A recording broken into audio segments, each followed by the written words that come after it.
Good afternoon, everyone. My name is Skip Conover, and I'm one of the founders of the Wisdom Path Colloquium, along with my partner, Tim Holmes. And we've been looking forward to hearing from Dr. Jorge Ferrer for quite a while. I think my Spanish is atrocious, so I don't claim that I pronounced your name properly, Dr. Ferrer. But anyway, Jorge Ferrer is professor of East-West psychology at the California Institute of Integral Studies.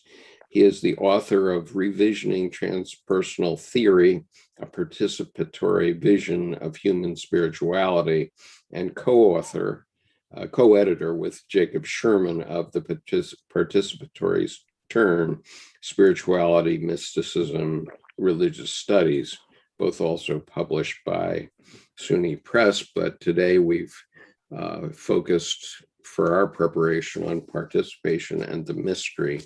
And so without further ado, let me, Dr. Ferrer has asked that we have a conversation rather than a big presentation from him. So he's going to make an introductory remarks, and then we'll be able to converse on various topics. And so, Dr. Ferrer, please go ahead. And I'm going to put you on speaker view on my computer, which will control the YouTube video. Thank you much. Thank you very much, Skip. And thank you, everybody who is here. I know some of you are in very early morning time zones. It's here in Spain, 7 p.m. So I know that for some of you, it's like an effort to be here. So I really want to appreciate that. And please, from now on, I would rather prefer you call me Jorge. And I just want to say too that I no longer teach at CIS. I resigned a few months ago to devote the rest of my life to more closely working in the healing and transformation of people and communities away from academic matters, even though I will still be writing books and writing things. So that being said, I asked Skip if it was okay to start this talk just kind of sharing with you about the personal roots of my interest in transpersonal psychology, because I think it's important so that we start getting to know each other. Of course, I would love to know about all of you stories of interest into spirituality, Jungian studies, and so forth. But since I'm here like in a special role, I'll start, and maybe later we can you can share too.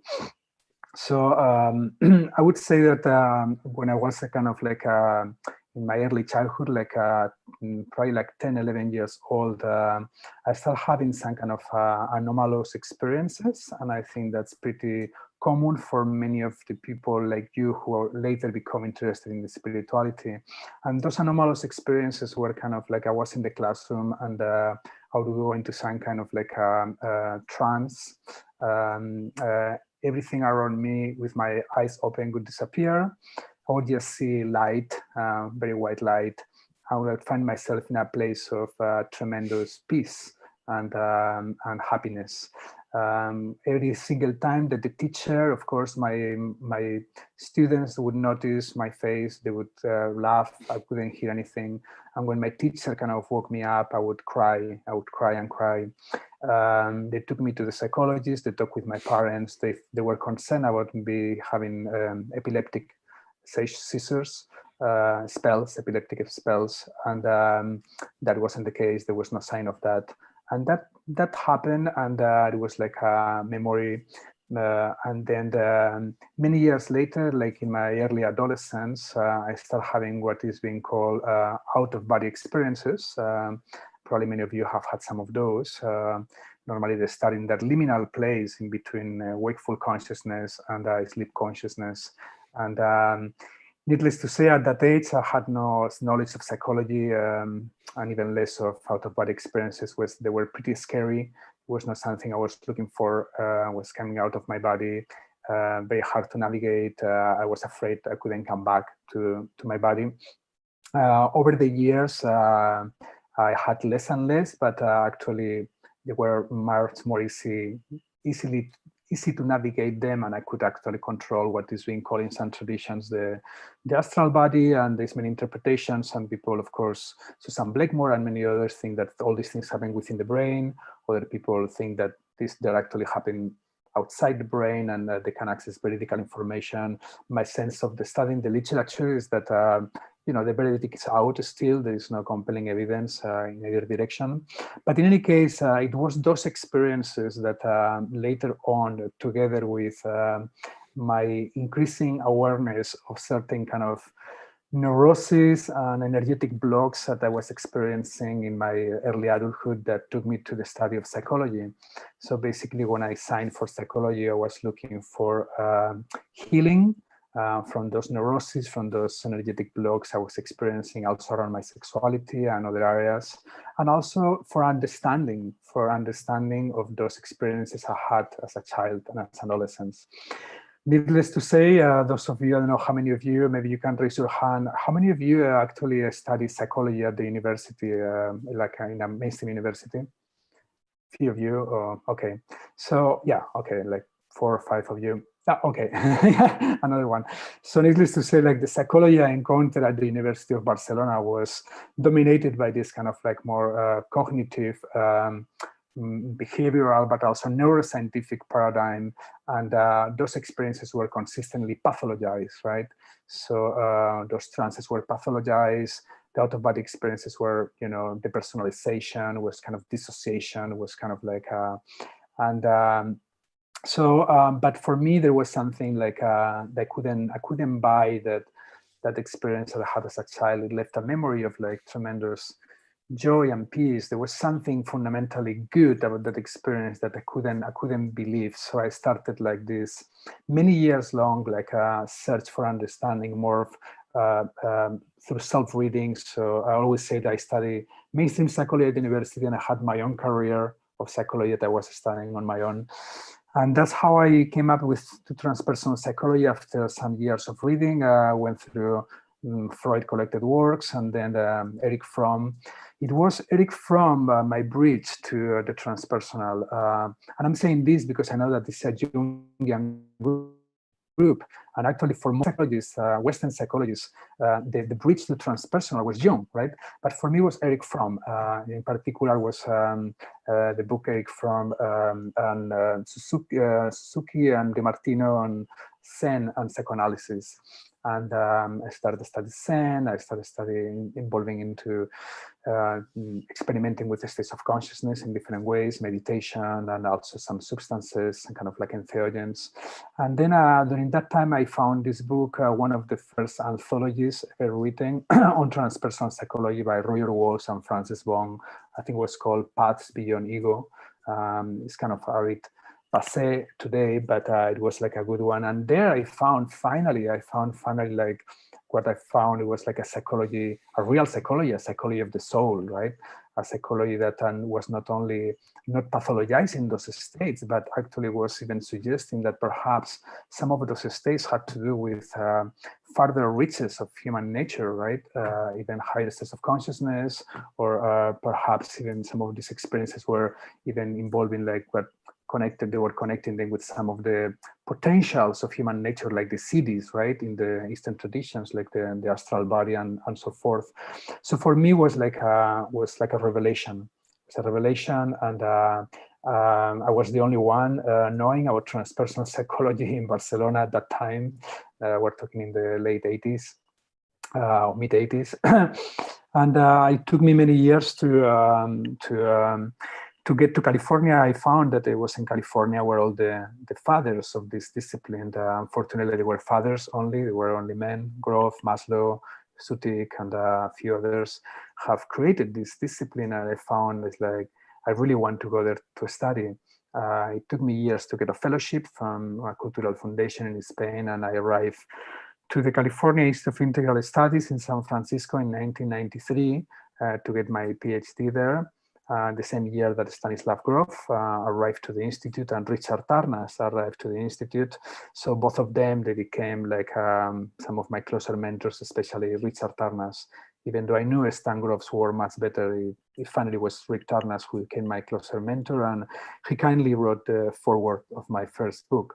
So that's a little of the story. Once there, like I started teaching in part to pay my fees, my bills, and also in part because I really love to teach, and I really found it very rewarding to be in academia and like to work with the students and to have a life of inquiry and dialogue as the kind of inquiries and dialogues that I think you have here. So that's why I feel also much more comfortable with the conversational style, even though I'm speaking now a lot by myself. So I'm gonna shut up now and I'm gonna already open into your questions. Thanks for your attention. Thanks, Jorge. I guess the first questions which have to come up are, first of all, what is the mystery? How do you define the mystery? And after that, how do you define participation and the mystery? Yes. I know you've written a whole book on this, but you know, I just want to say, like, I'm not, even though, you know, I could be a bit analytical in my writing or very analytical at times. I'm not like a super good friend of definitions because it tends to constrain versus like, but my understanding, I would say, my understanding of the mystery is like, you know, I think there are many things we can doubt about life, about reality, about everything. And you study philosophy, you really can see like almost everything can be doubted. But I believe there are three things that are hard to question. One thing is that there is something rather than nothing. We're here now. Sure. And the second thing is that this something is changing. It's in a creative unfolding. It's not static. We're having a conversation. You know, leaves are falling. As I look at my window here, you know, there is like we have now a history, a good story of the universe. You know, from the Big Bang and probably from before the Big Bang. You know, we're inquiring into that as well. So there's something that has been a creative unfolding through you know, billions actually of years, you know.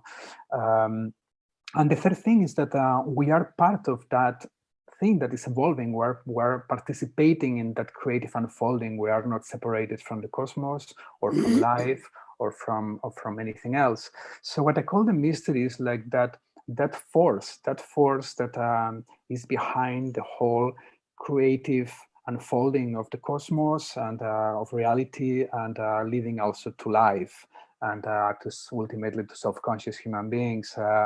My really good friend and colleague Brian Swim is a cosmologist. I don't know if you're familiar with him. He's like a award winner documentarist for his documentary, The Journey of the Universe or The Adventure of the Universe. I highly recommend it. Yeah. He tends to say very famously, he's like, you know, the great discovery of modern science and cosmology is the following. You leave hydrogen gas by itself for a long time, and somehow it becomes giraffes, rose petals, and self-conscious human beings. So that force, that energy, that whatever we want to call it, that makes this kind of like creative unfolding is what I call the mystery. Okay, thank you. I recall having studied Jung for about 20 years, and then I made some comment on Facebook, and they said, somebody responded, "You mean transpersonal?" And I still am trying to figure out what transpersonal is about. So maybe you could also comment on that. Yes.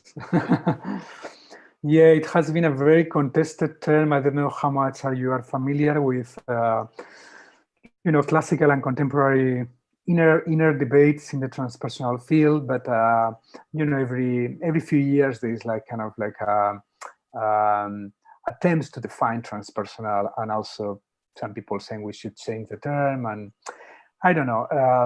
originally transpersonal was understood as it came from, we need to understand how the transpersonal movement was born. It was born in the late 60s, and this is important because it was a time of the counterculture of the 60s.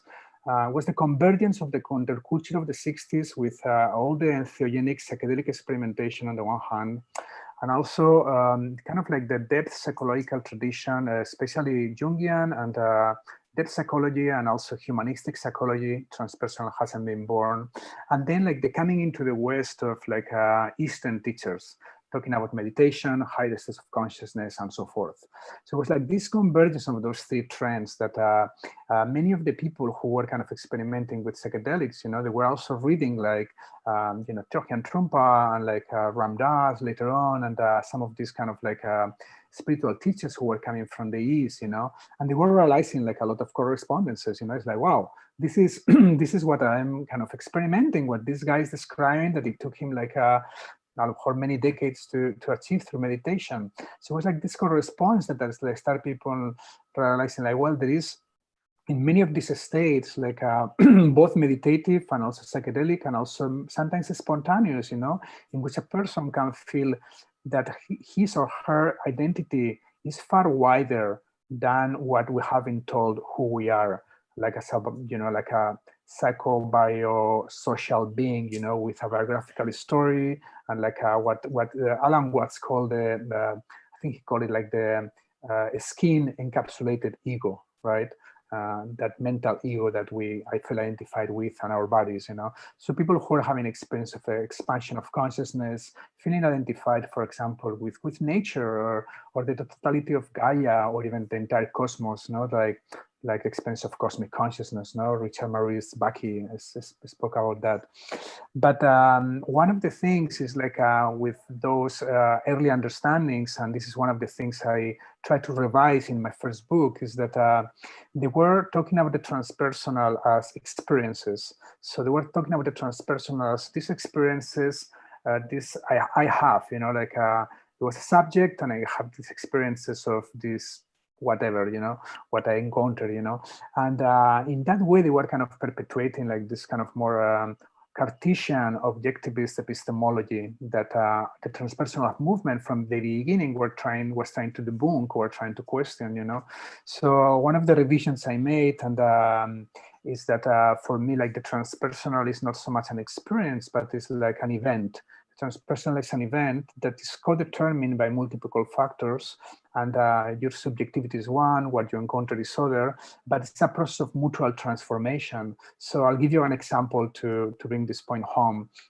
And many people have experiences of like, for example, like taking mushrooms or spending a lot of time in nature, in vision quest, and through many other ways, through eco-psychological practices, for example, they have experiences of like suddenly like they realize, nature has an aliveness and if you wish, like an interiority and an anima, a soulfulness that normally in our normal state of consciousness we cannot discern or access so well. And normally the traditional interpretation is like, okay, because I changed my consciousness, now kind of like I see that there, right? But what I was saying is like an event is something that is both, is mutual. It's like through our change of consciousness, like what we encounter also undergoes a transformation, and vice versa. Whatever is we're encountering, this kind of like new part of nature also kind of like has an impact in our consciousness. So that's a small revision I made many years ago, but I'm not too attached to that. I think it's still very fine to talk about transpersonal experiences and transpersonal states, and I think that's but it would be also the last thing I'll say is that it wouldn't be only because transpersonal originally meant beyond the personal, right? Trans. But as Richard Tarnas wrote in the foreword of my book, and also like I was pushing in my first book, it's also, trans also means through, not only beyond, means through. It's through the human being, so it's through the personhood, And of course, like when we are like this kind of more Cartesian ego, like this mental ego kind of disconnected from our body, disconnected from our primary energy, you know, it's normal that we experience, you know, the sacred or all these things as something beyond us.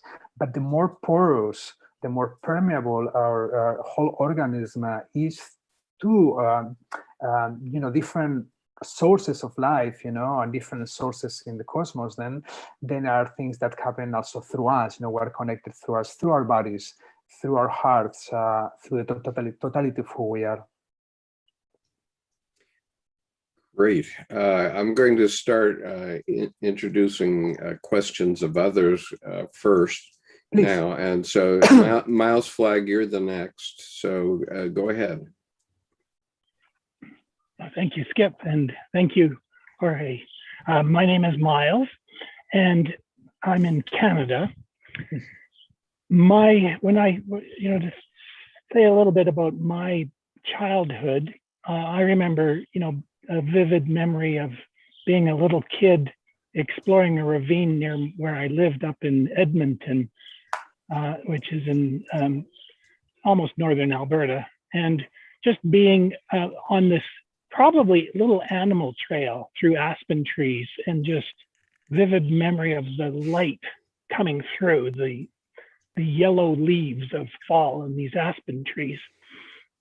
And so that's a numinous childhood experience, a good one.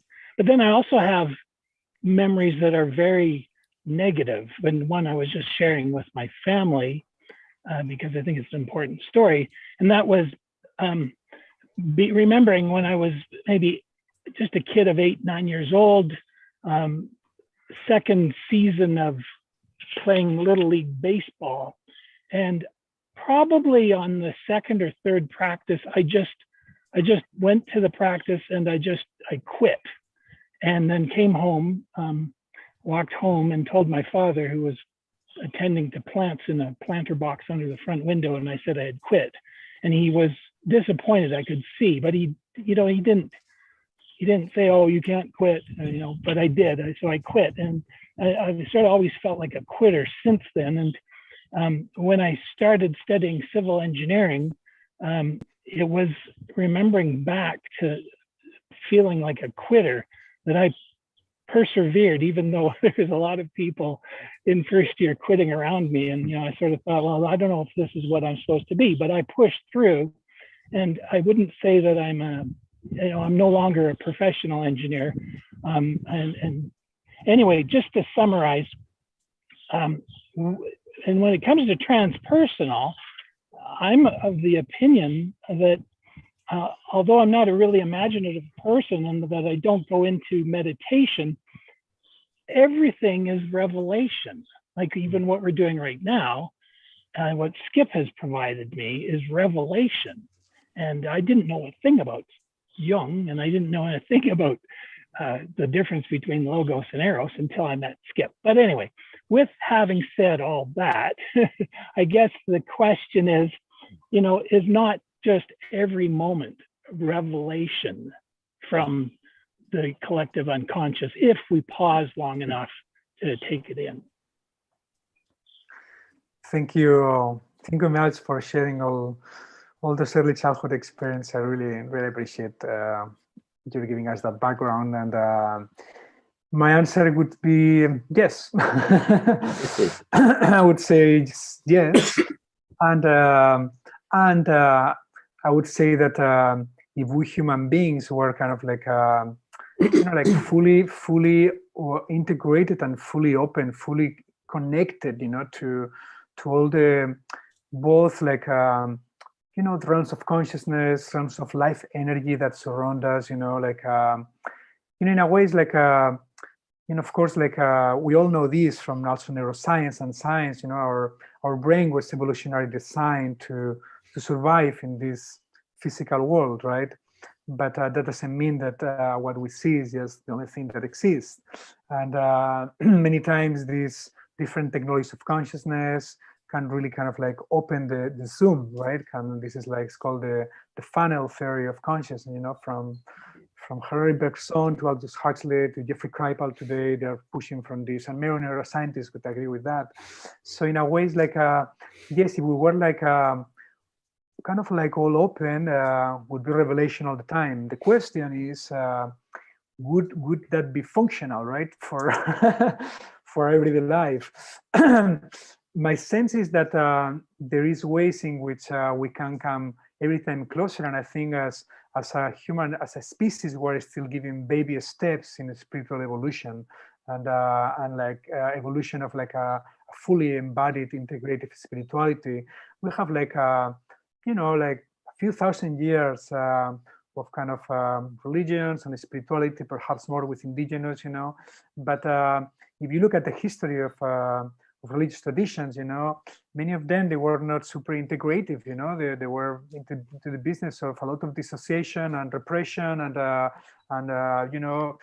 what I call a heart chakra up spirituality, right? And the spirituality that cultivates the higher values of the heart, equanimity and compassion, and also states of consciousness, but also kind of tends to control or repress or say it's a pitfall or even demonize as sinful, like the body, sexuality, and the more lower chakras, right?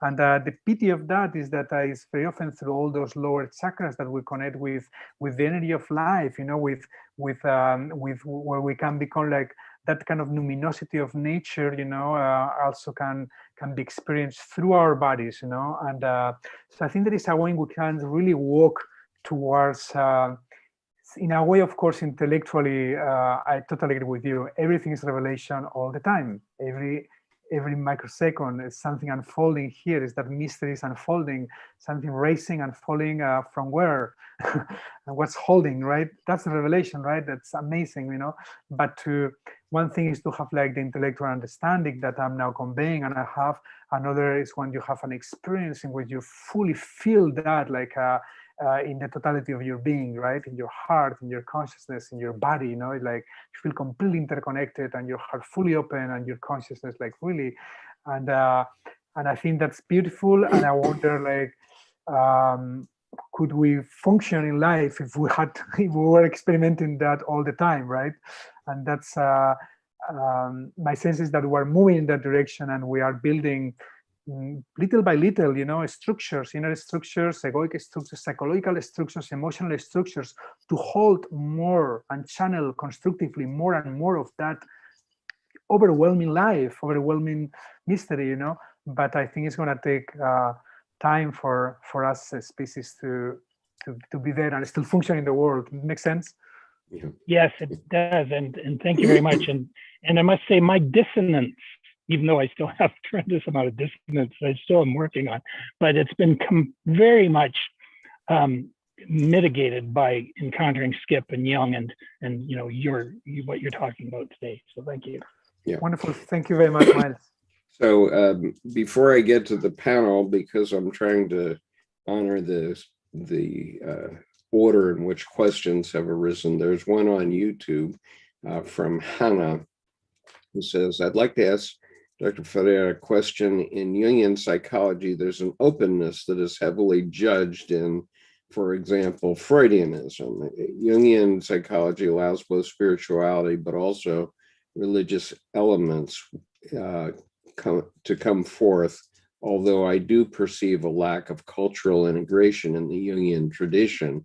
For example, the archetypes, how applicable are they throughout both the individualistic and collectivistical cultures, albeit Jung never intended to create a technique or fellow Jungians. I still wonder of the cultural understanding and integration even amongst different spiritual categories, realms. Do you perceive a cultural hierarchy within spiritual understanding / teachings, at its extreme, some kind of elitism? What is to be considered to be allowed and what not? Also, cultural view on this. Another question, even though trans means beyond, do you see postmodernism limiting spirituality when political forces penetrate the transparency psychology and transpersonal psychology, and what implications that may have? That's probably a question that's good for about an hour. Maybe I'll focus on the first part on Jung and culture.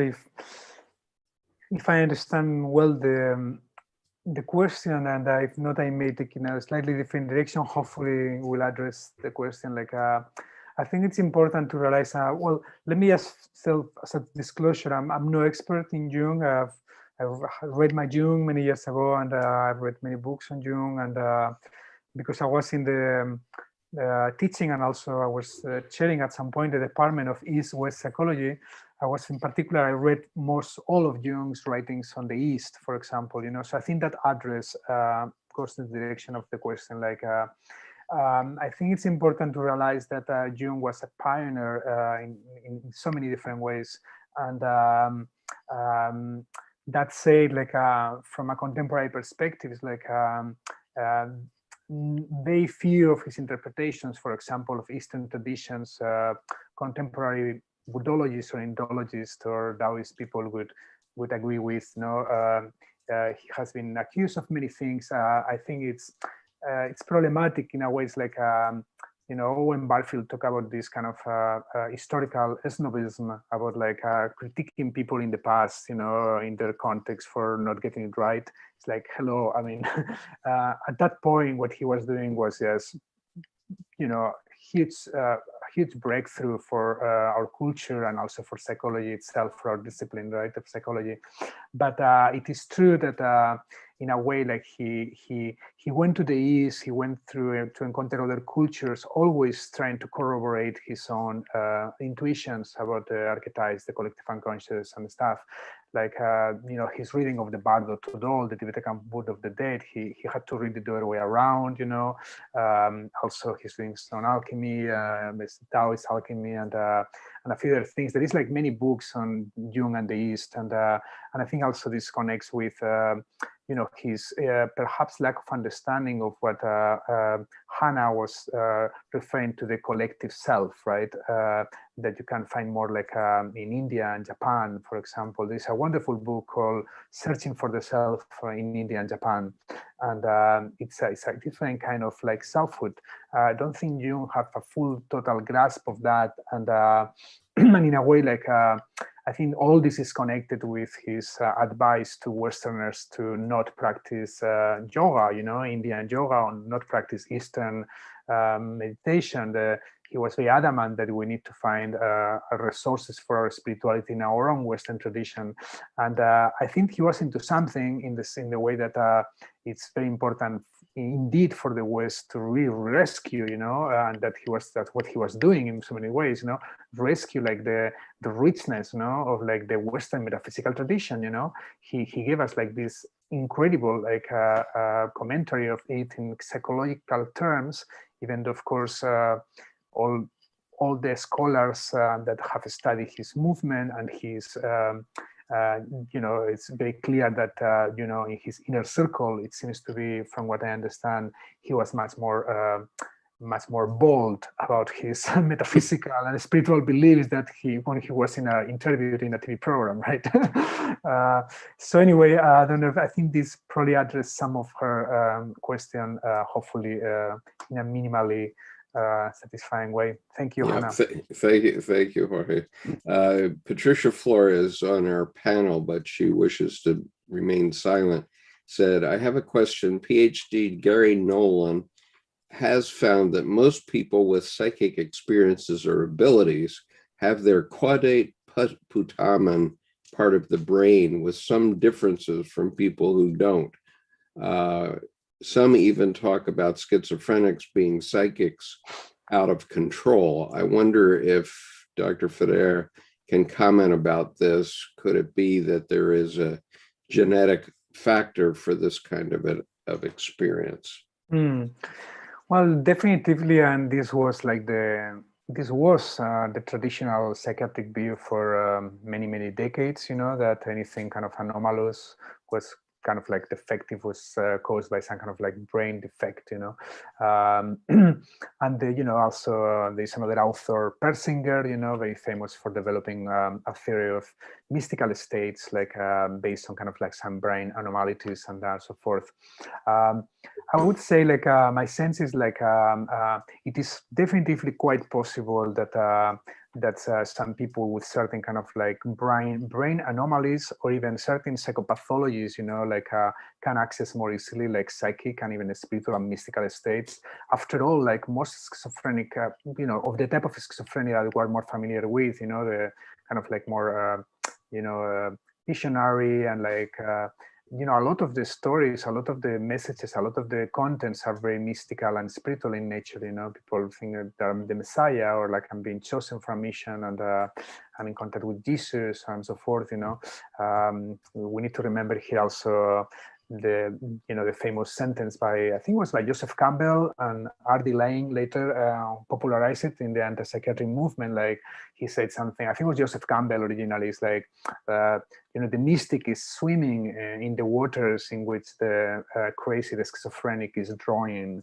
And I think that's the line of response for me. Is like, for me, like, I don't, even if we find, let's say, hypothetically, even if we find that, as this research is suggesting, I'm not familiar with the research in per se, that all the people with psychic abilities have some kind of like a brain difference. How to interpret that brain difference is a different question. We can interpret that brain difference as something pathological. We can interpret that brain difference as something, a kind of like a mutation that is giving people access to actually, you know, psychic powers, you know, like in an evolutionary way, you know. So there is no data without interpretation. That's part of the philosophy of science, right? So how to interpret that is an open question, you know. But for me, the most important, and this is what transpersonal psychology has brought some clarity with all this, it's not so much, is there a brain defect or not, or what's going on? It's like, how is the actual experience of people? Are people who are living that really functional in their lives and like rational and like actually they are making use of these things in ways, or it's like people who are, you know, are terrorized, they cannot control the hallucinations. And of course here this is very tricky because there's a huge gray line between psychopathology and mysticism, you know. We all know, you know, probably biographies of many mystics, even some very consecrated ones who, you know, they relate experiences that they look pretty challenging, you know. So the spiritual path is not just, you know, full of flowers and fireworks, you know. That could be very challenging twist, and that could be an stage in a genuine like spiritual regeneration of a person, but some people can get stuck there. And this is also another concept that was brought by Stanislav Grof and Christina Grof, the concept of a spiritual emergency, you know, how some people is going through a actual spiritual unfolding, but then they get stuck in some place, and then they find, you know, psychiatrists, mainstream psychologists and psychiatrists, and they get medicated, and they get sometimes, you know, closed down in a psychiatric institution, you know, and that's really very sad and tragic. So, so thank you. Thanks for your question. Very stimulating. We could go in so many directions here. Sure. Okay, now retired psychiatrist John Jackson has a question. John, go ahead. Yeah, thank you, Skip, and Jorge, thank you. It's a pleasure and an honor to be here.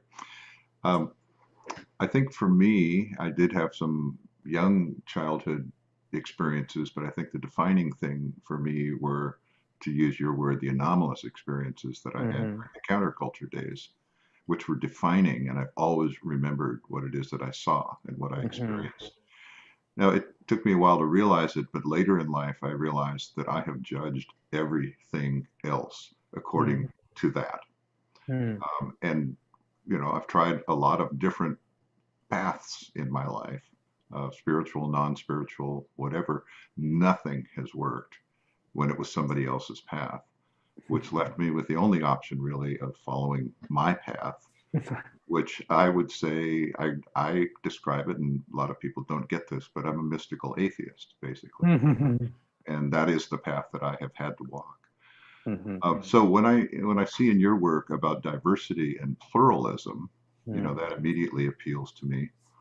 And one of the things I liked the best was one of the videos you did with Jeffrey Mishlove, where you were talking about the perennial philosophy, and he related the well-known story of all of the mystical teachers examining different parts of the elephant, not realizing they were all looking at the same thing. And then he looked at you and said, "But what you're saying is there is no elephant."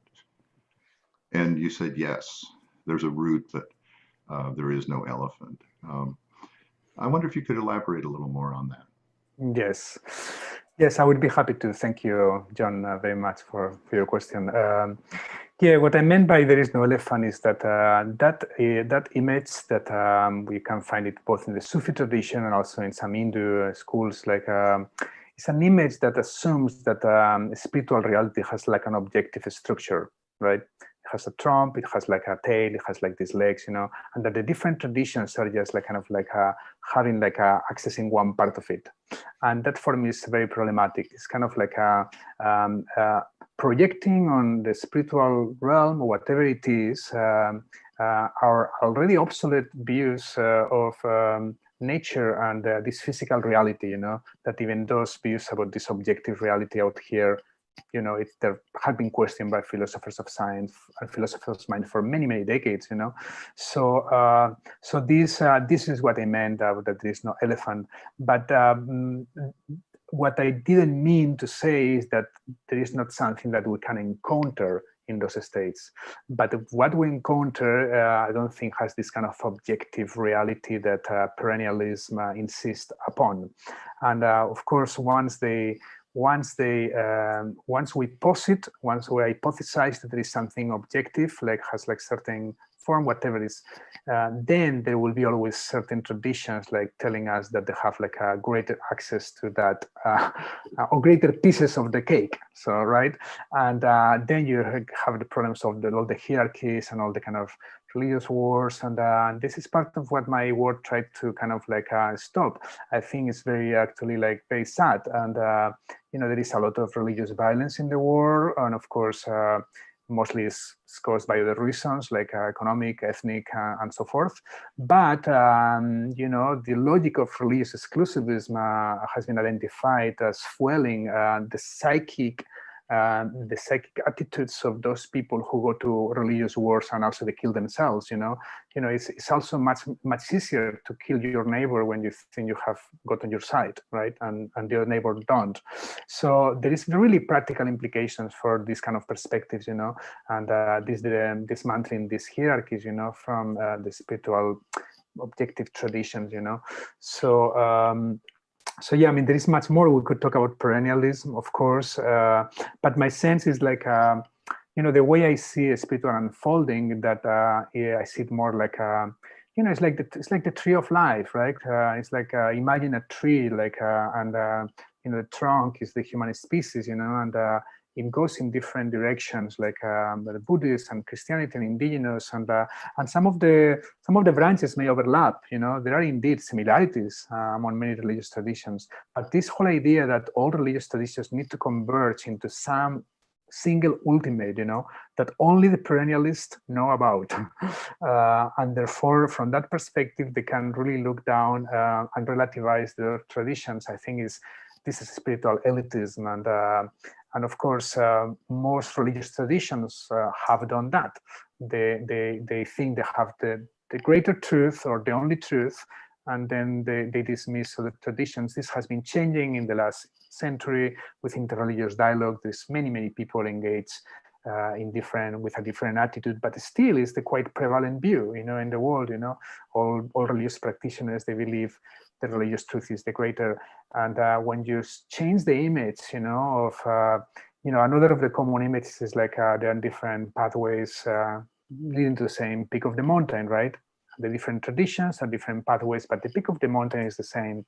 What we have been like observing both in the interreligious dialogue, in the field of comparative mysticism, in the phenomenology of religion, is that very likely there is not just one mountain and one peak. There are many mountains and many peaks. Different traditions are really kind of unfolding different human potentials, you know, and some of them are better than others in certain things. Like I think like Buddhist practitioners are great at contemplation, and indigenous people at psychic healing and relationship with nature. Christian people, I think they're better than many others about like charity and social action and so forth. So that's what I'm calling. I'm calling like, let's stop like this spiritual narcissism, you know, about like my tradition is just the greatest of all, or the greatest truth, and let's focus on what we can really cross-fertilize, cross-pollinize each other. We can sort of become more complete human beings and more complete traditions. Great.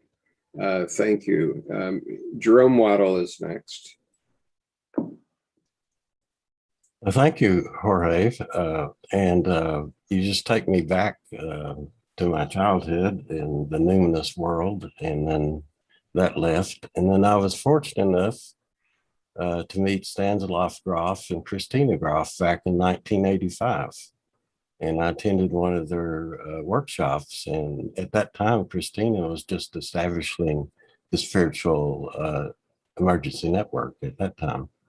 And so, but I went through the workshop, and it was just outstanding in terms of the experience that we went through. And it recreated that same feeling and same luminosity and love, and just everything was just wonderful. So it was a definitely wonderful experience. And at the end of that, we did mandalas. So we would draw out and discuss with each other what had come up, and with different exercises.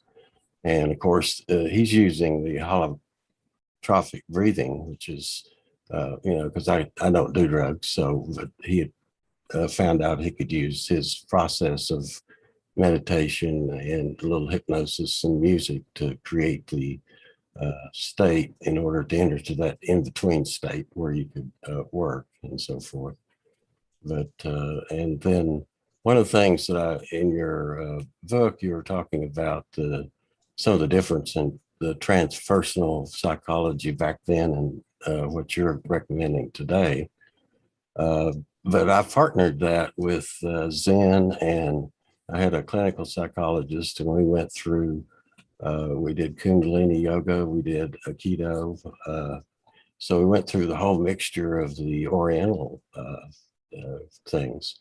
But we were able to, basically the value was in Gestalt therapy, in terms of being able to get out what the blockage was and bring it up to the consciousness state and resolve that. But that was my journey. But the question I had was when Becky Tarnas, I know, talked about the Owen Barfield's original participation and final participation. And could you explain a little bit about, I understand we cannot get back to the original participation, which would be kind of akin to the perennial philosophy.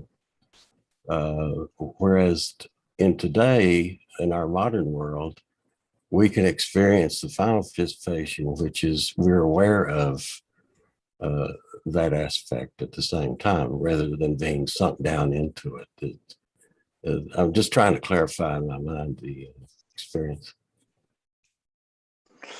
Yes. What I understand of Owen Barfield is that he would speak as of three stages, in participatory unfolding in through human beings. So one, the original participation, in which he would relate like archaic indigenous people, archaic primitive peoples. Not necessarily. I don't think contemporary indigenous people are that, but he was the archaic, in which you're just participating in everything, but there is not kind of like a conscious of that participation, and therefore there is not a sense of like being able to kind of consciously, intentionally, creatively kind of like participate, and then he would say, like, with modernity and science and the whole kind of like scientific objectivist paradigm, is like we have lost the sense of participation.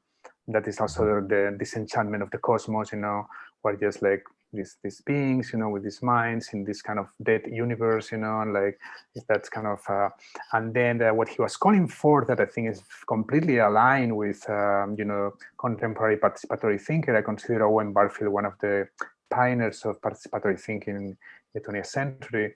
Is like this more like he would call it, I think, final participation or future participation, and he would say like, well, that's what we're heeding, that's what we can access, and I think that is what this kind of participatory paradigm in transpersonal psychology is trying to enact in a way to bring forth in conversation with contemporary spirituality, with contemporary interests, with a very complex reality that we live in these days, But the idea is exactly that: is that you can actually like become aware of this kind of participatory predicament that I was referring to before, and then therefore make conscious, intentional choices. And that's also where ethics come in, where ethics come in, because if the universe is participatory, as even Wilber and some of the physicists spoke about, if our reality is participatory in many different ways, therefore the actions that we make, the way we participate matters.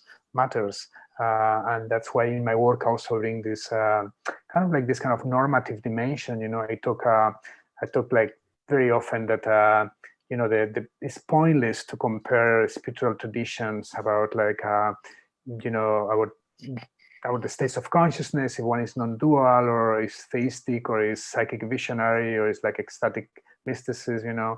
For me that's not important. The important is like how are transforming ourselves? Are we becoming less self-centered, less selfish, more available to others? Are we becoming more sensitive to social injustice and ecological disaster? Are we becoming more integrated human beings? I think that's what really matters. The rest is kind of like interesting, but it's not really the point. That makes sense. Yeah, very. Thank you very much. Oh. Thank you. Okay, Jordan Haggard is next. Thank you, Jorge. It's such a pleasure and an honor to be here. I really appreciate it. And John said that perfectly. I was struck by when you bring up the emic, the interior, in such a wonderful way that's beautifully in such stark contrast to the anemic, creative and spiritual peace in society. And then as you further, bypass the spiritual elitism, you get more to pluralism. Rabbi Lord Jonathan Sacks' work with Dignity of Difference just seemed to sing there, where you're really advocating for basically, be yourself, or as Oscar Wilde would say, be yourself. I hear everyone else is taken. And I would ask, you mentioned the community work you've moved to after resigning from the previous post. From your perspective, deep into this, what can we each or as groups do to further enact and support, like gardeners in the world, to bring perennials in the garden, but not the perennialism? What can we do? And I think,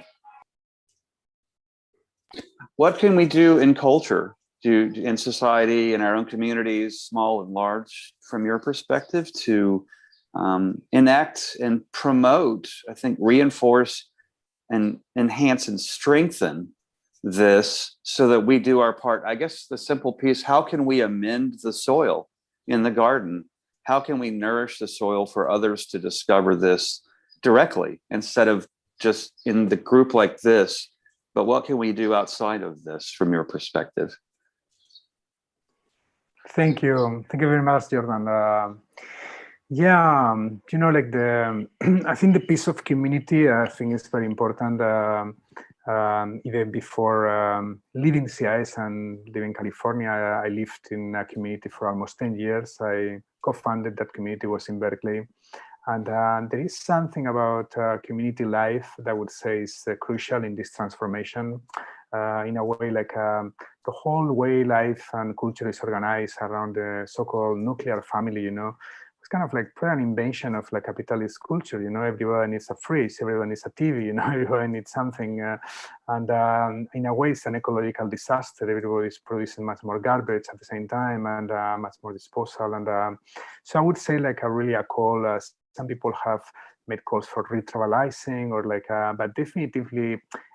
Call for community. Like I right now, as I'm speaking from a community house. I moved also to here to Visa because there was a beautiful community house, an artist who have a garden outside. You know, we're doing on our gardening, and so I think that's really a big piece. Is like, and it's a tricky one because we have been calculated, we have been conditioned so much by our culture to value so much our privacy, our individualism, right? It's like, it's almost like sacrosanct. It's like, wow, living with others, unless they are like my family or like my body, it's like, whoa, it's like almost like people get like, you know, and I think we need to get over that. We need to understand that we come from hundreds of thousands of years of living together in groups, you know, and tribes. And this is also fundamental for child raising, like the amount of like genuine loving parents that they get their love suffocated because of the pressure and stress of raising 1 or 2 kids in a nuclear family situation, and that love gets drawn, like this stress and all this also reaches the children, you know. This about the new generation, like it became like very apparent to me. Like if you indulge me, I'll just tell a very brief personal anecdote. When I was living in that community in Berkeley, 5 years into it, a child was born there. Was natural birth. Ishel Marie was her name, beautiful child. And a few years later, when she was 5 years old, the parents had to explain her that we had to leave the house because the house sold out. The owner had to sell the house to pay medical bills in the States. And so the first thing that she said was like, well, but we're all moving together, right? And the second thing that she said is like, because I don't want to live by myself with you too. So that kind of really imprinted in me very strongly, like the sense is like for children, for kids, to live with many others, the value, the richness is a no-brainer, you know. It's like, and developmental psychologists have studied that too, the impact of having different reference of masculinity, of femininity, and of course even more children. You know, it's wonderful, you know, like as you know, as the Hillary Clinton wrote in that book, it was an old saying, we don't even know where it comes from. It takes a village, you know, to raise a kid, you know. So I think there is, you know, could go in many more different directions, but would just, and of course there is a whole dimension of social political activism, right? I was for many years involved in like spiritual social engagement, you know, with the Buddhist social engagement and the Buddhist peace fellowship in the States, you know. So like activists, social criticism, like through writing or through service or through, I mean, there is so much to do, you know. So definitely call also for action there too. But living in community is like already like revolutionary. Thank you for such an enriched response. I appreciate it. Yeah, thank you very much, Jordan. Now, our friend artist Colleen Kibert has a couple of questions here on the chat. Unfolding creativity. Would you comment on the process of that unfolding? And she also says personality types, Myers-Briggs, etc. In what way does personality have? What does it have to do with availability to engage in transpersonal experience? We have you muted at the moment, sir. Could you repeat the last sentence? I got the first part about the unfolding creativity, but about the right. Typology. The typology was in what way does personality have to do with availability to engage in transpersonal experience? Okay, that's great. Well, in terms of the first question, I think there are many possible directions to engage that question. Like one that is just coming to me in this moment is like is in terms of what in my work all about intrapersonal spiritual co-creation, and I find that really important. Like the idea that that we're kind of like co-creating with that mystery, but through the totality of our being. In a way, we could say, like in the same way that through our most primary instinctive energy, like our sexuality too, we can create another human life, right?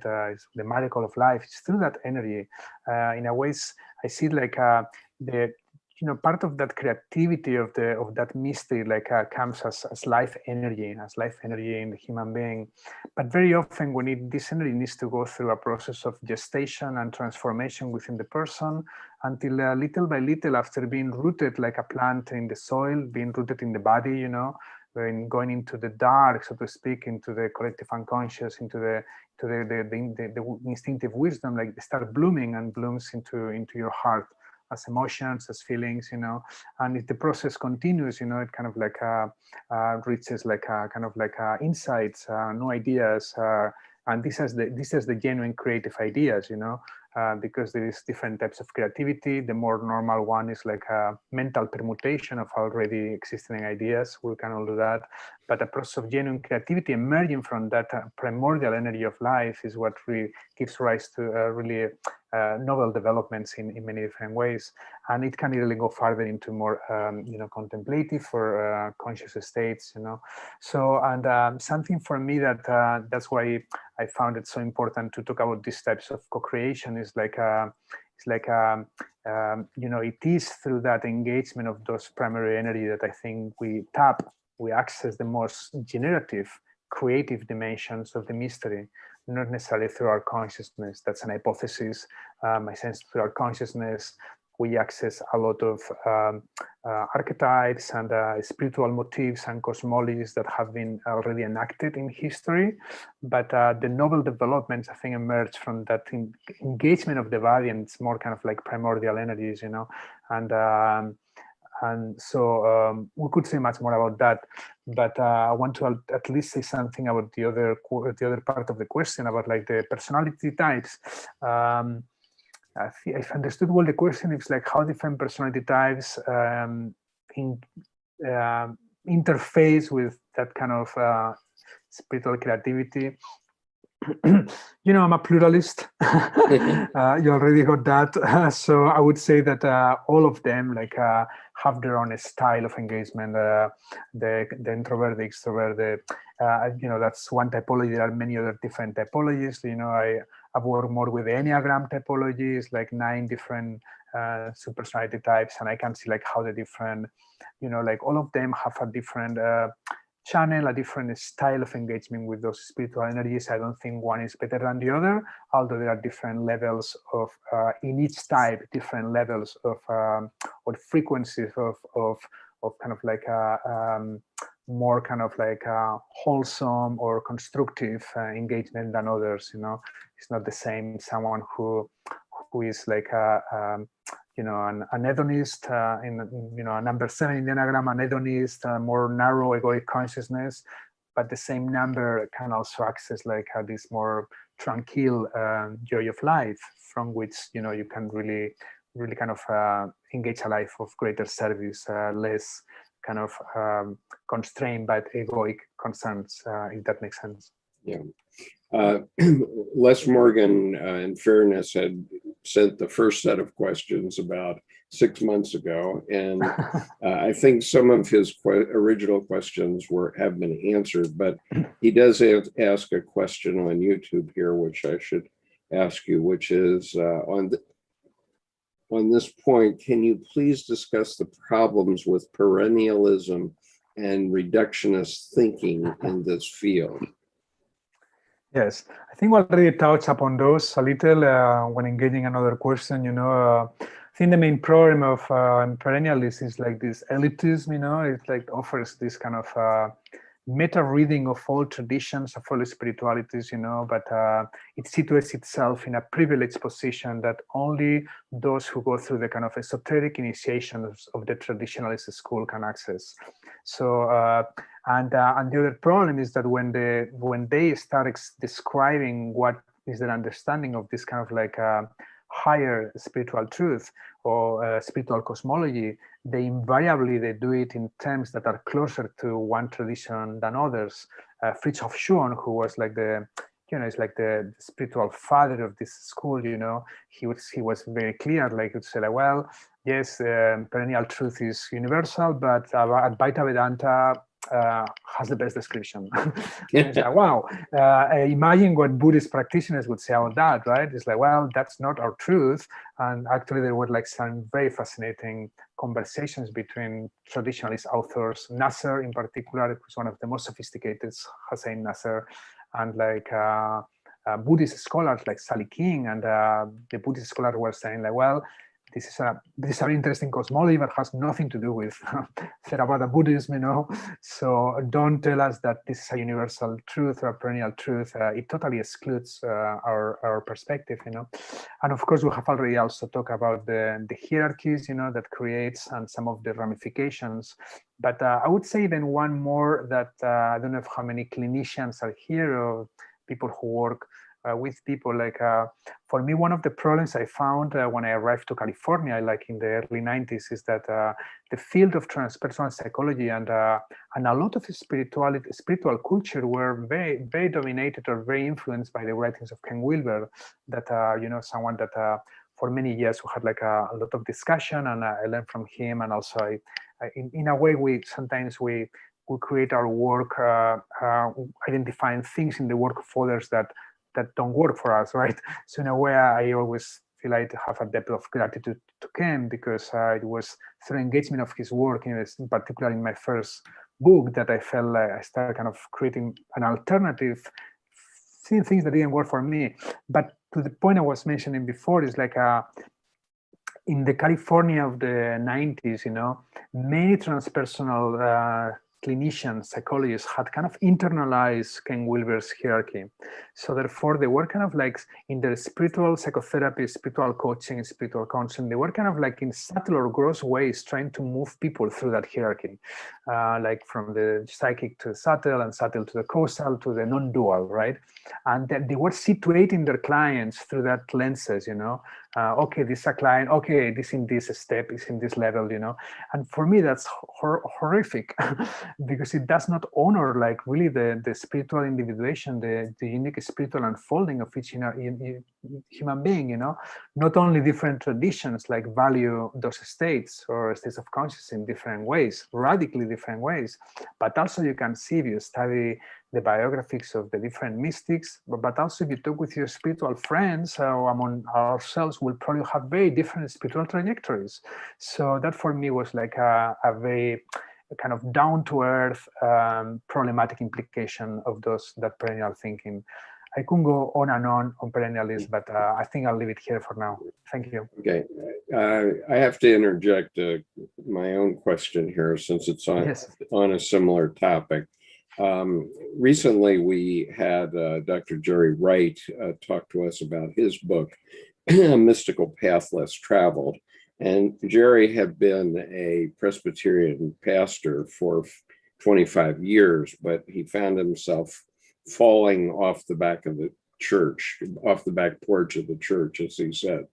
And so we now engage with one or two pastors who are starting to see the light, and they're trying to understand, for example, why Dr. Jordan Peterson can fill auditoriums around the world with his perspectives about the Bible, and they can't bring people into church.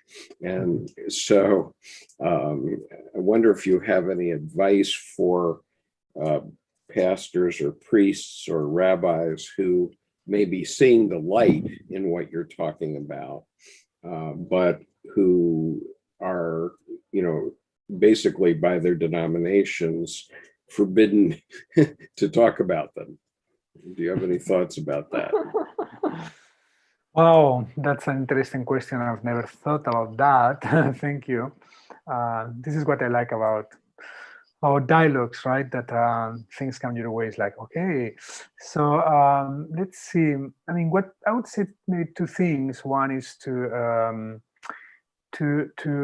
for those pastors or rabbis to go, if they haven't gone, to go deeper into the mystical teachings of their own traditions. That's fundamental, I would say, because the one thing is what they have been studying, in their own theological seminars and so forth. Another thing is like the more radical mystical teachings, where I would say they would find resources and also legitimation within the traditions, for bringing forth more perhaps heretical spiritual perspectives, and then yes, to have the heretical courage, the heretical courage to bring to their audiences in a skillful way, using a skillful means, and that's like an art, like to bring like perspectives in which they really believe in, like in a way that translates well to their understanding of their audience. And this is part of what skillful means in the Buddhist tradition. You as a teacher speaks to each student like in a way that can be understood. So I think that's what they would need to get really good at, and I wish them luck. It's not an easy task what they have in front of them. Wonderful advice. Okay, Gilda Kao is next. Oh, hello, Dr. Ferrer. My question is, can you hear me? Yes, we can hear you. Okay. We all seem to be trying to find a loci that everyone can embrace. And we're wondering what a loci position that we all can agree upon. And we're wondering what your experience is with dreams, and that we work with dreams after working with many other traditions, and we keep hearing to go deeper, and everyone dreams. So that somehow there's a wealth in allowing dream consciousness to be an everyday word, because it transcends the word to begin with. So therefore it allows for everyone to participate with whatever is arising for them. So I wonder if you can speak about that, and that sometimes I hear that from top down, using the mind to transcend, and then from the bottom up through Kundalini or whatnot. What's your sense about that? Yeah. I mean, like, of course, I pay attention to my dreams. I had a dream diary for many years, and I share dreams with my friends, and my friends share dreams when we work with them. But I also say I'm not like an expert in dream work. It's not my area of expertise, so I'm just saying this humbly. My sense, definitively, it's like dreams are. It's just an amazing manifestation of unconscious, and not only individual, also of course collective, and also there are dreams that probably coming even from other sources. I think there are many different types of dreams, right?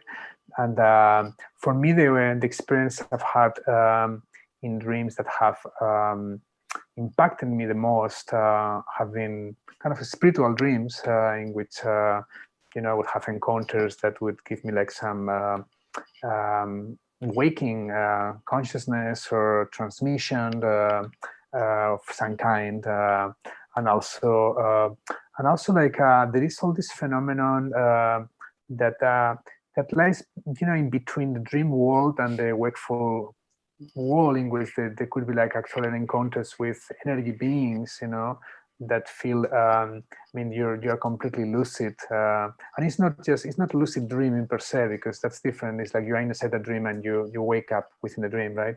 But it's more like you actually your body is completely frozen. I think this is well documented. You cannot move the body. You're completely lucid. You're not fully awake or fully asleep, and then you can have encounters with energy beings, and some of the ones I had were quite transformative, actually. So I think like definitely dream work, if they can, it's a spiritual path in itself, I would say, and it could be a path to transcendence, and it's like this is also part of my spiritual pluralism. It's like I don't think any path is better than any other, universally or for everybody. It's like, I don't care if people are doing dream work or doing meditation or being conscious parents or being social activists. It's like the fruits, it's like the fruits in the transformation, what counts, So I'm not sure how much of this address your concern, but I definitively, value very deeply dream work as an area of transpersonal development and spiritual growth. Well, thank you. Yes, we find that it includes the macro and the micro. So we're wondering how that could be a point that is shared by many people, more something more common, right? Instead of something that is specific to just those who take on dream work as a specialty. Right. Yeah. We all dream, right? Even kids love it. I mean, it's something that makes everyone come alive and brings them into the conversation. And it's always original and surprising. So we're wondering, in your experience in the field, if you have found such enthusiasm about this of utilizing dreams as a point of departure.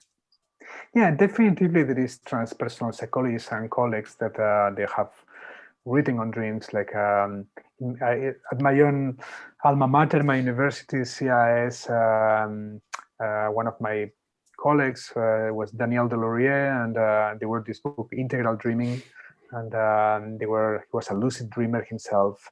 So he had a lot of really beautiful reflections on dreaming, spirituality, and transpersonal psychology, and also integral psychology was also using Ken Wilber's 4 quadrants and so forth.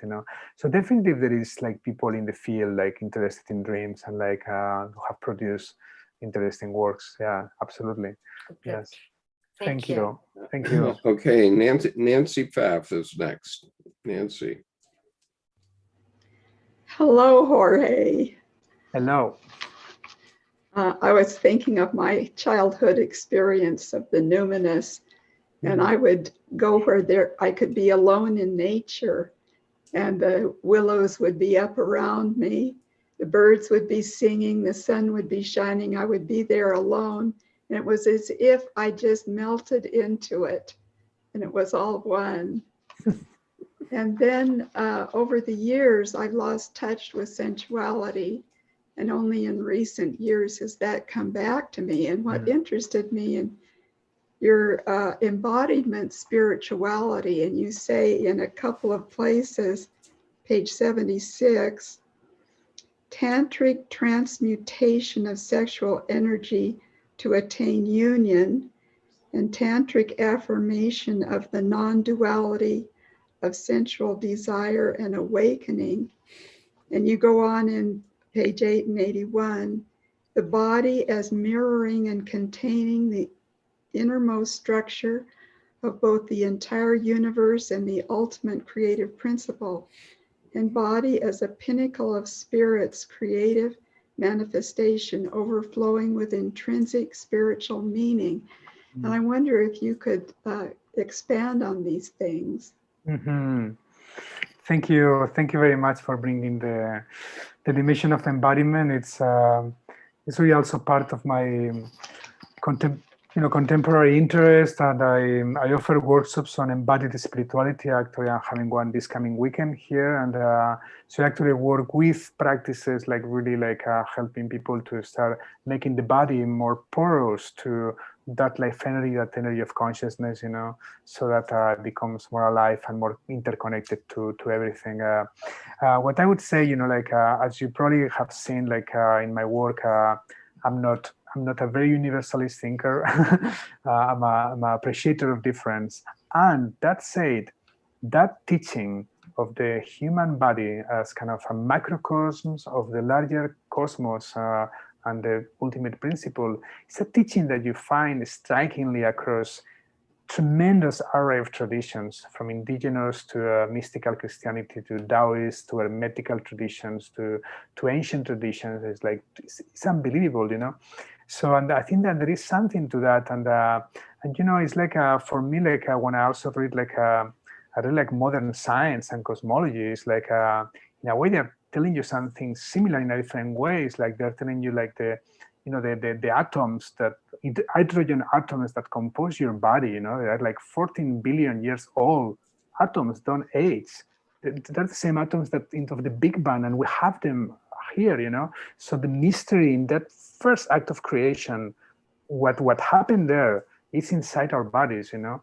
And the other main elements of our bodies, like carbon, oxygen, you know, they were created like through the explosion of novas, nova stars, like in the center of the Milky Way, you know. So in a way, like you know, the body is not only like you know, as Carl Sagan would say, like you know, how do you say, like it's like cosmic dust or something like that. It's also like a bridge for cosmic remembrance, for a bridge to the mystery, you know. And that's part of the work I do. I help people to explore the body, the human body, as a doorway to both the immanent dimension of the mystery and the transcendent dimension of the mystery, you know, to explore our primary energy as like a bridge to that kind of like a primordial energy of creation, you know, to explore our consciousness as like as an opening to those larger, greater knowledge, greater fields of consciousness that may exist in nature or in the cosmos, you know, in an open way, non-dogmatically, of course, like always in the spirit of open-ended inquiry, you know, so that each person find their own truths and resonances, you know. And here sensuality that you mentioned at the beginning, I find is also very, very important, because you know, if any of you, like if we're like in a presential, not through Zoom, and if you, Nancy, would come my way and you would pinch me with a needle, right now, my body would contract. Pain contracts the body, but sensuous pleasure opens the body, relaxes the body, and the body becomes therefore more porous to both that life energy and the energy of consciousness, you know. So I think it's super important, as I wrote in that chapter, to really rescue the spiritual dignity of pleasure and sensuality and sexuality in a non-narcissistic way, you know, to really rescue that dignity, because it has been so, especially in our Western tradition, you know, like Christian tradition, like there's a baggage there, you know, of like those dimensions are something like this, like the, you know, in medieval times, they, you know, they devoid the divinity from Eros as well. The old mystics, earlier mystics, like for some of the old mystics, like God was Eros. Eros was God, you know. But later on, like God became just something that would only love human beings through agape, right? Agape, but never erotically. And it's like, wow, that's not my God. And of course, like I think our culture is in a process of like also gradually integrating those loves, the erotic and the agape and all those loves. And of course, God, whatever the mystery, whatever term you may want to use, you know, like of course it's a love that is complete. It's not a split, you know. So in some ways also I feel sometimes that through when you are really open into this participatory connection to all those energies, you realize that your own sensuous acts is also sensuous acts of that mystery of the divine, you know. God is loving through us. God is also having sex with us, it's kind of unfolding through all that activity, you know. So it's a resacralization, of course, of sexuality, and also like kind of like bringing also a sense of like, you know, mindful responsibility as well, not in a morally narrow way, but in a way that you know, that really, you know, it's like it's connected to life, you know. Sexuality is so connected to life, you know. We all came into the world through a sexual act carried out by our parents. Why, therefore, our culture says that sex is something ugly, or that it says something like, if we don't respect our origins, what can we respect? If we don't trust our origins, what can we trust? Yeah, I had an epiphany as you were speaking there, Jorge, which is that when one goes to a church, it's naturally being in beauty very often. There's something beautiful about it, which then does open us as opposed to being painful. And that's why we open to a religious experience, I suppose, in a traditional sense. Anyway, Jordi Gall has the next question. Hello? Yep, we're listening. Do you get me? Yes. Jorge and all fellow travelers, my greetings.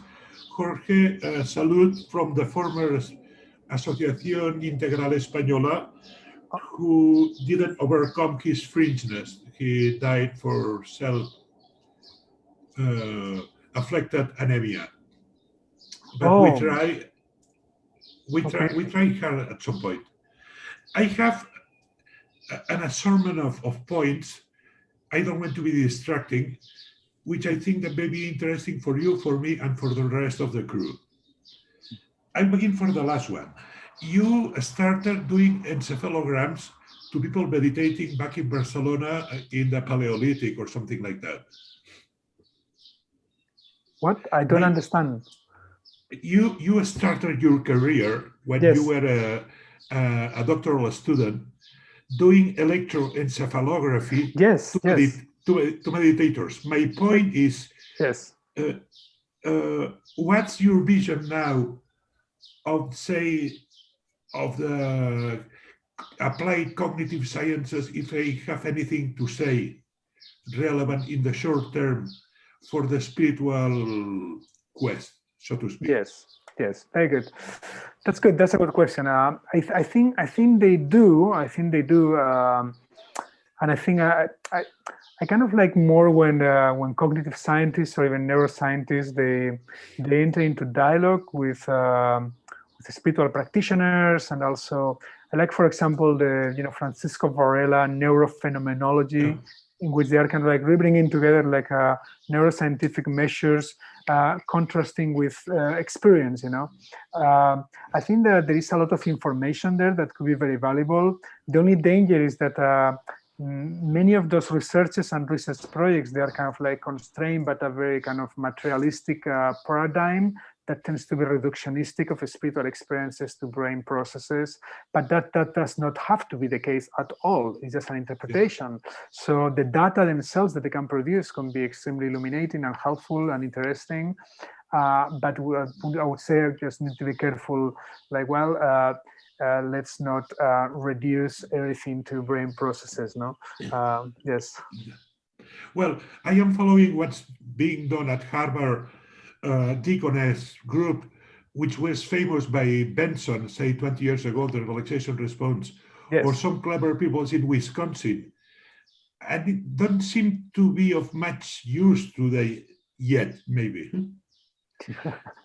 Now, my second point is to say thank you for putting some order on perennialism.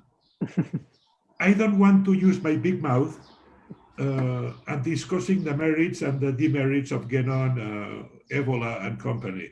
But there is a dogmatism there. And there is the question of authority. And some elements of clericalism, of clerisy, if you wish, of subordinating the issue of authority. That's a thank you. The second thank you I want to make public is for your approach to rescue embodiment. You don't mention, but there is an element of grounding as well in embodiment. And perhaps it's time to revisit, say, Wilhelm Reich and successor Pierre Racos, Lowen and company, and put them at the 21st century.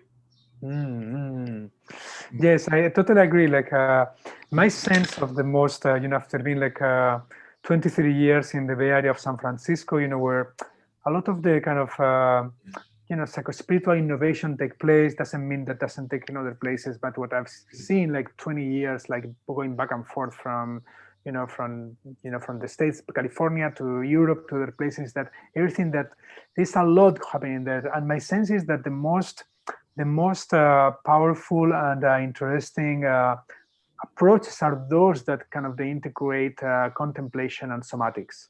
you know, like the body and consciousness, you know, energy and consciousness, they're more holistic, you know, and like, you know, whether it's Hakomi or even approaches to trauma like somatic experiencing or the work I do with embodied spirituality, and as well as many others, are approaches that have like that interface, you know. And I agree with you that there has been some writings in the transpersonal field in English about the transpersonal Wilhelm Reich, you know, about Reich, and but I think I agree with you, there is a lot to do to not only bring them on, but to revise them in contemporary terms, what they can really offer to spiritual and transpersonal movements. I very much agree.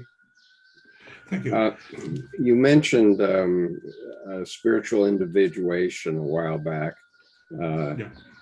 And I wonder if you would just give us an overview of what you mean by spiritual individuation. Of course, Jung, we who have studied Jung are familiar with the idea of individuation in general, but yes.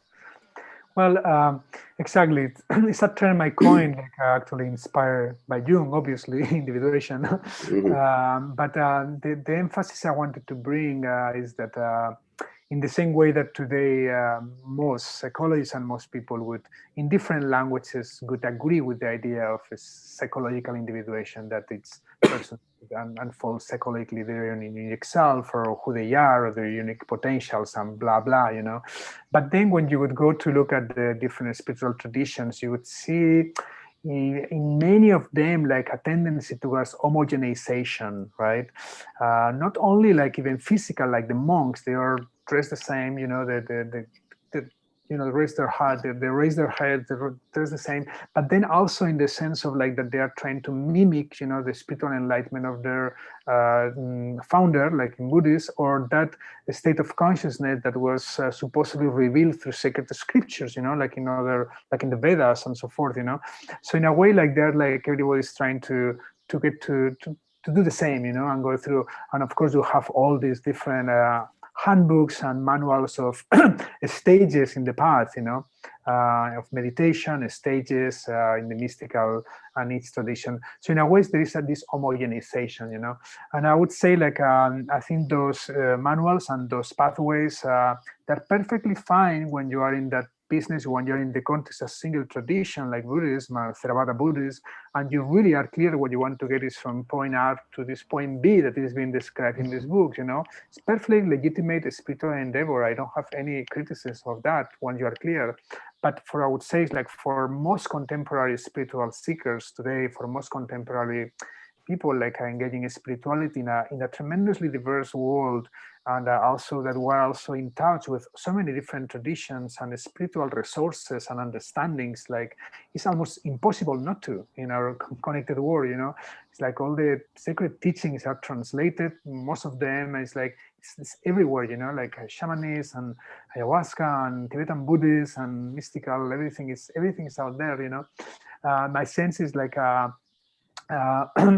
with all those references out there, the most important is that each person like really like pays attention to what's their own spiritual unique unfolding, you know, in conversation with teachers, if you wish, if you want to have some, or mentors or spiritual friends, in conversations with the literature, in conversation with communities, whatever, you know. But ultimately, like I think it's important that each person develop their own spiritual authority, their inner spiritual authority, their inner spiritual sense, and from that place, like I start co-creating a spiritual path that is not different in my experience than your life, right? Your life, you know, in the life that you know.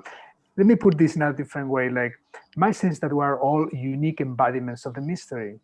We're all unique embodiments of the mystery, you know, of that creative principle, you know, and we're all unique, we're all different. That's a fucking miracle. We're 7.7 billion people, unique embodiments of the mystery, not to count about the billions of animals and plants and species that are also unique embodiments of the mystery. It's infinite, the creativity of the mystery, you know.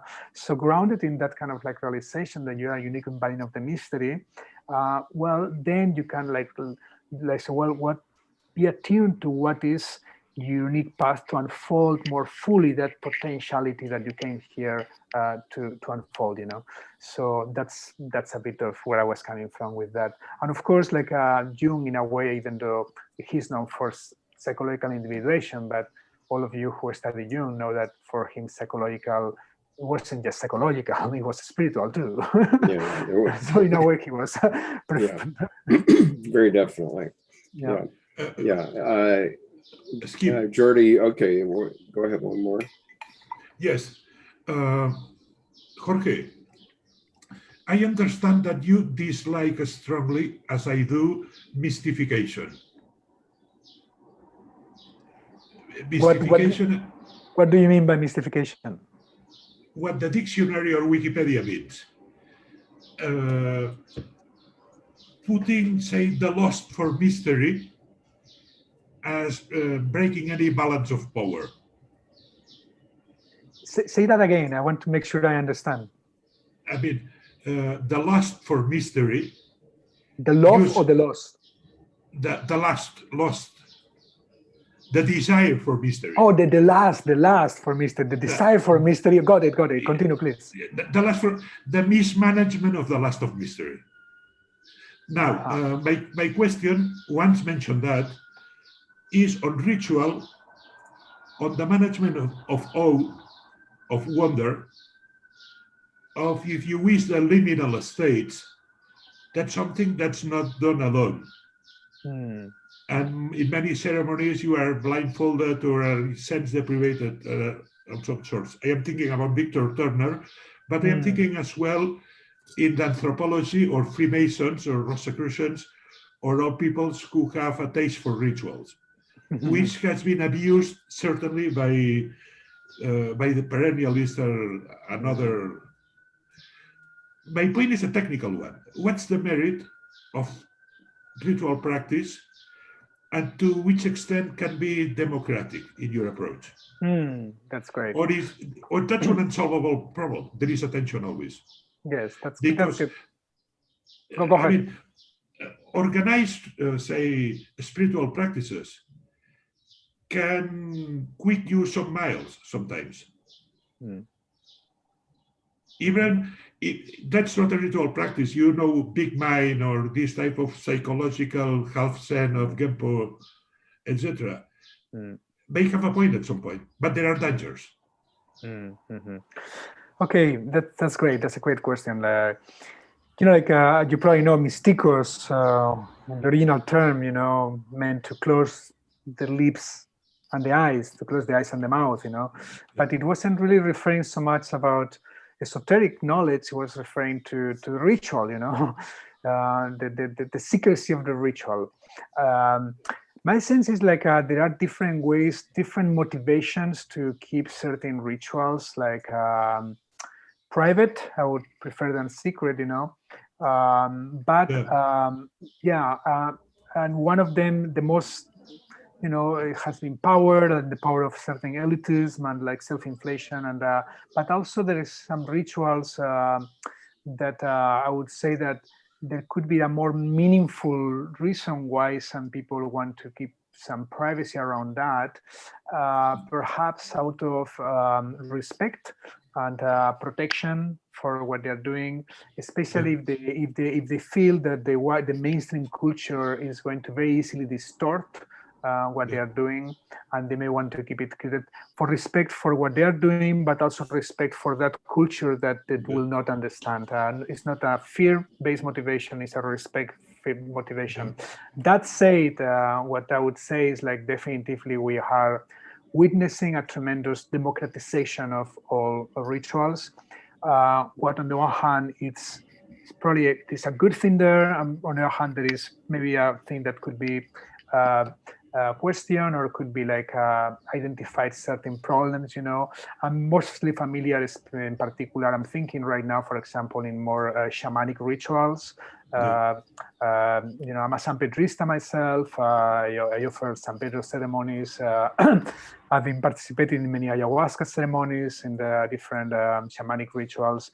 And you can see that on the one hand, there is like there has been like a globalization and expansion that has benefited many people, and with many different manifestations of those rituals that have adapted to cultures in good ways to respond to contemporary concerns and to rectify biases of the culture, like patriarchal biases, for example. Many indigenous cultures are very patriarchal, and they wouldn't allow women, to run ceremonies, or the women having menstruation, they would be kind of like in a corner or like somewhere else, that's another story, So there is a good thing there happening in that interface between contemporary spiritual culture and those.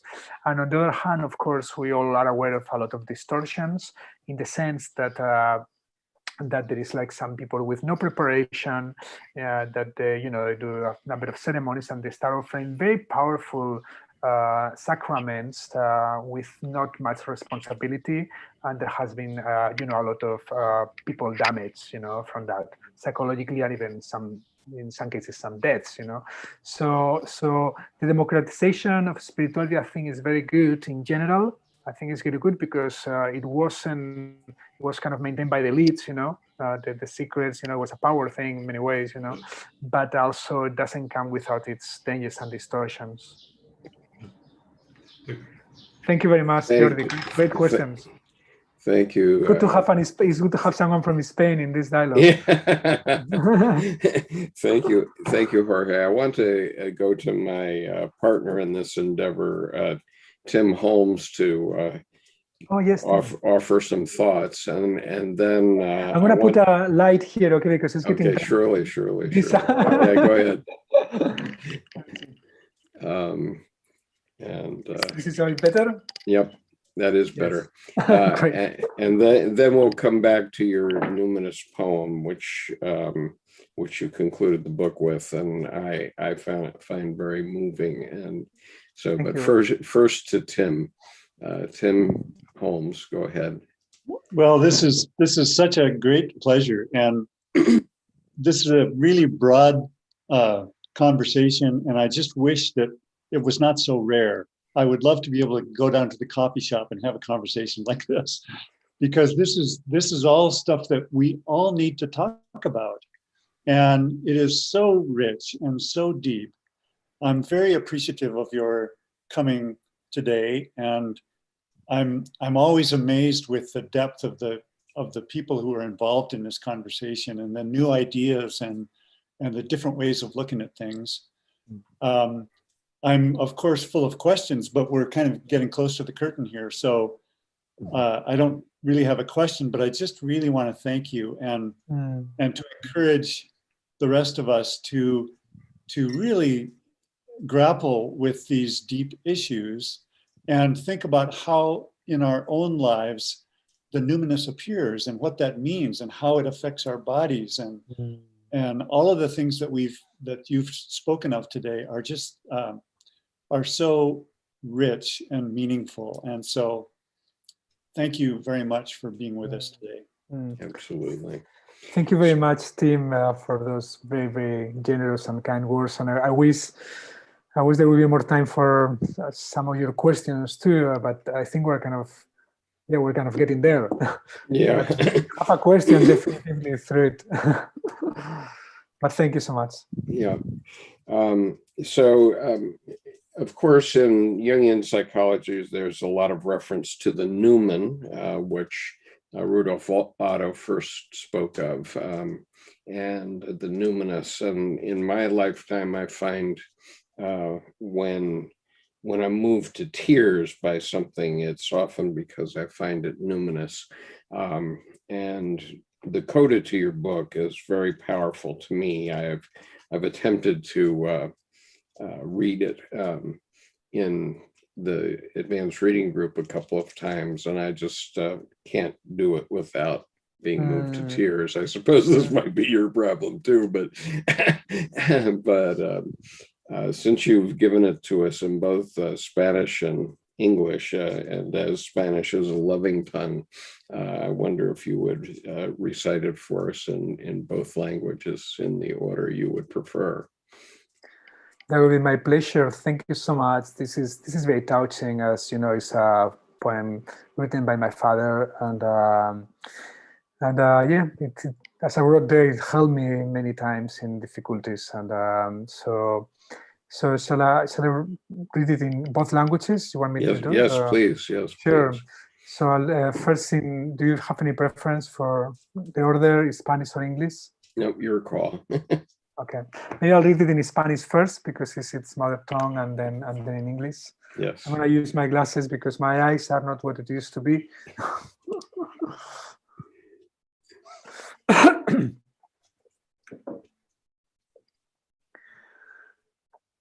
Plenitud. Si un día no me encuentras, no pienses que me he vuelto loco, sino cuerdo. Búscame lejos, donde las gentes vuelan como pájaros sobre los valles inmensos, donde los tristes escarabajos bañan su cuerpo de rocío y se visten de terciopelo negro. Búscame lejos, donde las vacas dan leche a cántaros y lánguidas ovejas se agrupan como nubes blancas, donde los bueyes te miran con ternura y los caballos de cola pacífica sienten la caricia del viento, donde mi frente descanse sin reloj que mida el tiempo, montaña arriba, hacia la luz y el silencio. Allí me encontrarás, tendido en la hierba, con la flor de tomillo entre labios, mirando al cóndor y a las águilas reales volar y volar. Allí me encontrarás, aprendiendo a vivir de los insectos y de las aves silvestres, de los animales domésticos, aprendiendo de los pájaros, y no me da vergüenza. Y puede que hasta aprenda el vuelo de las abejas, a dormir con las gallinas y a conversar con lagartos. Y respiraré libre al viento por los picos más altos. Oiré la voz que viene de lejos del campesino que canta coplas de amor a su amada y las campanas de bronce que suenan en el lejano pueblo. Oiré la voz de los árboles, de la brisa y del agua. Estrenaré ojos nuevos para mirar a mis anchas, donde cantan los grillos, donde duermen las cigarras. Y cuando tú me encuentres, besaré tu aliento con más calor humano. Y te contaré lo que me ha enseñado el viento, el día, la noche, la luz y las estrellas. Y aprenderemos juntos, de una vez para siempre, a vivir en paz con el sabor de los aires entre nuestras manos.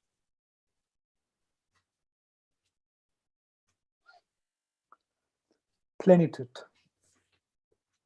If one day you cannot find me, do not think I have gone crazy, but sane. Look for me far away, where people fly like birds over immense valleys, where the sad beetles bathe their bodies in dough and clothe themselves in black velvet. Look for me far away, where the cows give milk in abundance and the languid sheep gather like white clouds, where the oxen gaze with gentleness and the horses with peaceful tails feel the caressing of the wind, where I lay my head down without a watch measuring the time, up the mountain toward the light and the silence. There you will find me, lying in the grass with thyme blossoms between my lips, gazing at the condor and at the golden eagles flying and flying.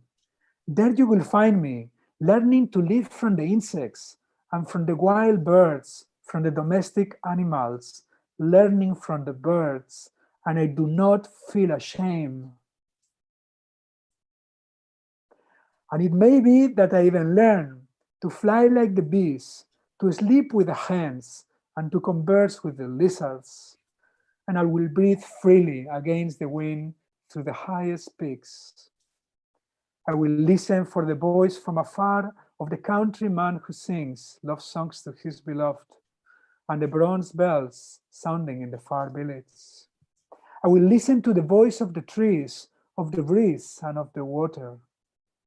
I will use my new eyes for the first time to look as far as my gaze roams, where the crickets sing, where the cicadas sleep.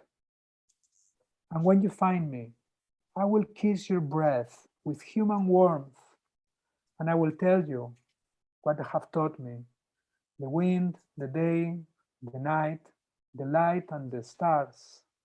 And we will learn together for all time to live in peace, with the flavor of the winds between our hands. Thank you. Oh, man, that's beautiful. Thank you. Thank you. Thank you. Yeah. Thanks so much, Skip.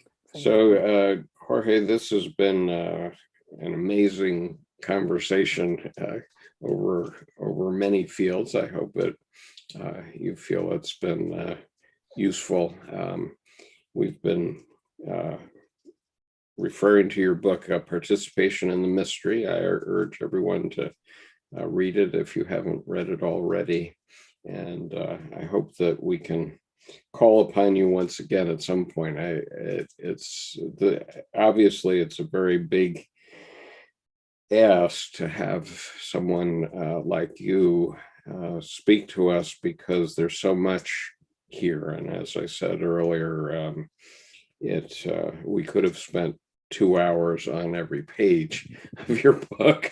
And so it's breathtaking to have you here, and I very much appreciate it. And thanks to Becca Tarnas for suggesting it. And so thank you again. And I would just urge everyone, especially those that are on the Zoom call here, to go to the YouTube replay and hit the like button. That will help us spread the word about this. We've had about between 40 and 50 people here between Zoom and YouTube throughout the session. So it's been well worth your effort, I think. Yeah. Wonderful, Skip. Has been such a honor and such a pleasure to be here and to engage all this super thoughtful, and I really appreciated those of you who also share about your early childhood experiences, and I think this is part of the kind of conversation we need to have. Just yes, the theories, the conceptual, but also like grounded in our experiences. That's very meaningful, and so it has been very meaningful to me too. And the fact that you asked me to read this poem at the end, I'm gonna call tomorrow my father, who's still alive, and I'm gonna tell him about this. And you are gonna give this really great gift of joy to an octogenarian man who is struggling in this moment of his life. I'm sure he'll cry too. Yeah, I'm sure. I'm sure it's been very moving for most people here, and just your appearance in total. But anyway, let me just add, if you have the chance to come back sometime, we would love to have you back. Thank you, Tim. I would appreciate that. Very good. I'm saying goodbye unless you have anything else. And saying goodbye to everybody here. And yes, please send me the link. I'll put it also on Facebook. And it would be good to share with friends and colleagues. Yeah. Thank you, everybody. You are just a really wonderful group here. And amazing conversations you guys have here. Yeah. Thank you, and Thank you for putting this together, and everybody for being here. Thank you, Jorge, for being here. So, adios, everyone. Gracias, un placer. Hasta pronto.